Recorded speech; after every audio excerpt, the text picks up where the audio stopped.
बिस्मिल्लाहिर्रहमानिर्रहीम।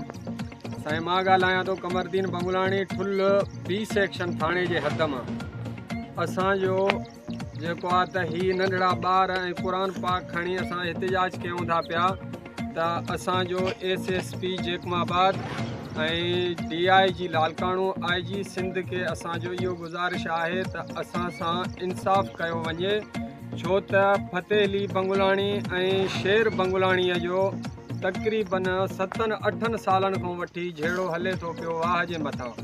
कुझु टाइम पहिरियां जेको आहे त पंहिंजो अला बख्श बंगुलाणी पुलिस मुक़ाबले में मारिजी वियो, जंहिंजे मुखबिरी जे इल्ज़ाम में शेर वारे धुर 2 छोकिरा फतेह अली वारनि जा मारिया आहिनि ऐं उन में जेको आहे त पंहिंजो 15 माण्हुनि जे मथां FIR दाख़िल थियल आहे, जंहिंमें असांजो उन FIR में को बि नालो कोन्हे को।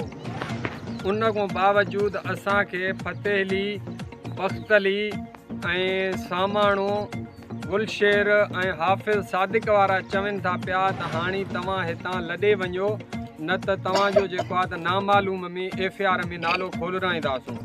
ऐं उन खां बावजूद असां जेको आहे त क़ुरान पाक ऐं मुर्शिद ऐं पंहिंजा वॾेरा जेके बि पंहिंजे तर जा चङा मुड़ुस आहिनि उहे असां वठी आऊं फतेह अलीअ वटि त बाबा तव्हांजो झेड़ो जेको आहे त 7-8 सालनि खां वठी हलंदड़ आहे। असांजो इन झेड़े सां को बि वास्तो तालुकात नाहे, न अॻे ई असांजो हुयो। 7-8 साल गुज़री आहिनि इन झेड़े खे, न असां इन झेड़े जे विच में हुयासीं, न असां हाणे इन झेड़े में आहियूं।